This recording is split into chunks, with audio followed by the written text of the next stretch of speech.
Saya Bella Teresa Lawi, NIM 032, akan mempresentasikan resume jurnal internasional dan nasional dengan tema Balance Scorecard. Yang pertama, evaluasi performa perusahaan menggunakan analisis Balance Scorecard.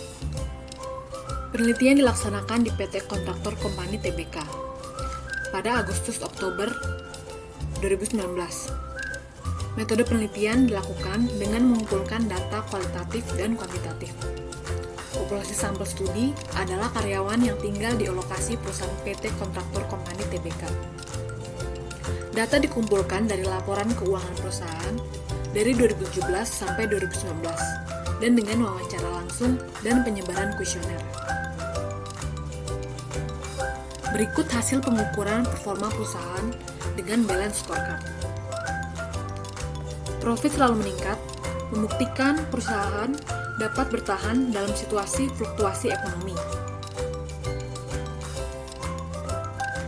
Kesetiaan tinggi dibuktikan dengan pelanggan dan profit yang meningkat.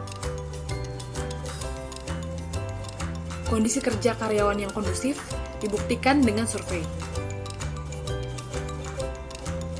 Kesimpulannya, PT Contracting Company Tbk mempunyai kemampuan untuk memenuhi kewajiban jangka pendek dan panjang. Walaupun belum sempurna dan masih perlu ditingkatkan, performa perusahaan ini sudah mampu untuk menghadapi kondisi fluktuasi ekonomi. Dan yang terakhir, penggunaan Balance Scorecard dibutuhkan untuk manajemen dan mengukur performa perusahaan. Jurnal yang kedua, menggunakan Balance Scorecard sebagai alat manajemen performa di pendidikan tinggi. Penelitian induktif dilaksanakan dengan sesi wawancara semi-struktur dengan anggota staf akademik untuk mengetahui pendapat dan persepsi tentang manajemen performa institusi dan sistem penilaian. Data kualitatif dikumpulkan dari staf akademik institusi pendidikan tinggi Eropa Selatan yang mempunyai pengalaman berkaitan dengan fenomena alat manajemen performa dan penilaian. Metode purposive sampling digunakan untuk menemukan responden wawancara dengan menyebarkan email kepada staf akademik institusi tinggi terpilih. Di antara semua email yang sudah tersebar, terdapat 18 partisipan yang bersedia untuk diwawancara. Berikut profil demografi partisipan wawancara. Perempuan ada 11, laki-laki ada 7, tingkat pendidikan S2 ada 6, tingkat pendidikan S3 ada 12, pekerjaan sebagai asisten dosen ada 6, sebagai dosen 5, sebagai dosen senior 3, dan sebagai asisten profesor 4. Pengalaman kerja kurang dari 5 tahun ada 12 orang, 5-10 tahun ada 4 orang, 10-20 tahun ada 1 orang, dan lebih dari 20 tahun ada 1 orang. Kesimpulan jurnal ini berdasarkan hasil wawancara sistem manajemen performa HEI Higher Education Institution, institusi pendidikan tinggi, dan hasilnya bergantung kemampuan pihak asesor memberikan kritik konstruktif dan saran perspektif Balance Scorecard. Asesor diharapkan bisa mengidentifikasi kemampuan dan kekurangan karyawan, sehingga berdampak positif terhadap peningkatan kinerja. PA atau Performance Appraisals memberikan informasi kepada pemimpin HEI tentang kinerja dan produktivitas karyawan.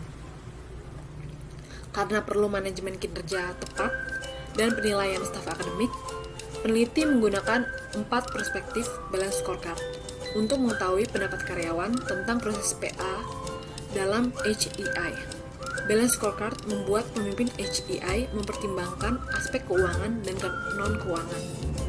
Langkah komprehensifnya menjadi pertimbangan aspek berbeda dari kinerja karyawan akademik.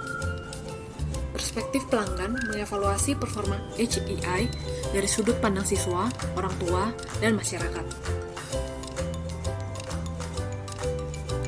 Perspektif internal berkaitan dengan kinerja karyawan, mengukur hasil penelitian karyawan secara kuantitatif, dan kinerja pekerjaan administratif.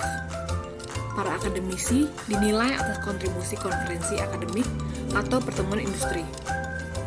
Perspektif kapasitas organisasi mengkaji kinerja HEI melalui model manusia, infrastruktur, teknologi, dan kapasitas lain untuk penciptaan dan diseminasi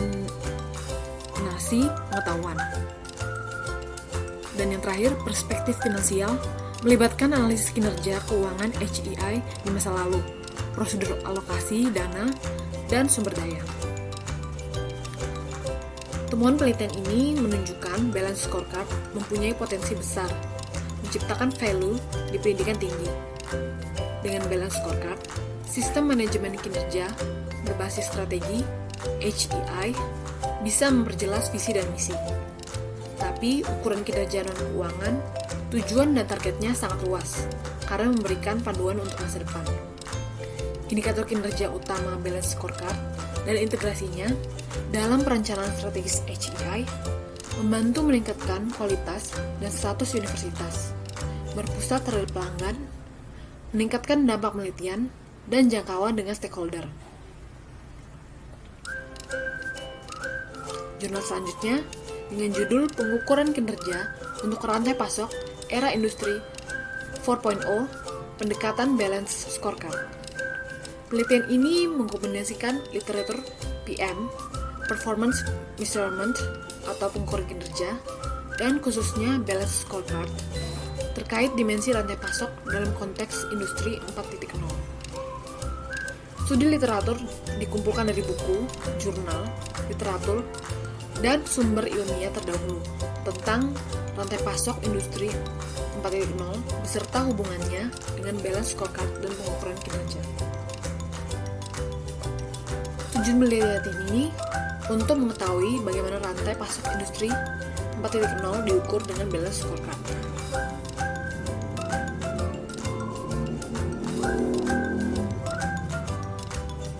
Dimensi rantai pasok dalam industri 4.0 berdasarkan literatur. Kapabilitas elemennya, infrastruktur teknologi informasi, sumber daya manusia dan kemampuan organisasi, koordinasi organisasi, dukungan kepemimpinan, compliance, orientasi strategis dan awareness, teknologi, Internet of Things, analisis big data dan lainnya. Interoperabilitas elemennya, integrasi vertikal teknologi dan informasi, integrasi horizontal dari teknologi dan informasi. Proses rantai pasok elemennya kolaborasi, integrasi, fleksibilitas, responsif, transparansi dan visibilitas, efisiensi dan proses singkat. Hasil finansial dan strategi elemennya reduksi biaya, profitabilitas dan lainnya. Berikut bagan hubungan antara dimensi rantai pasok industri 4.0 dan perspektif balance scorecard.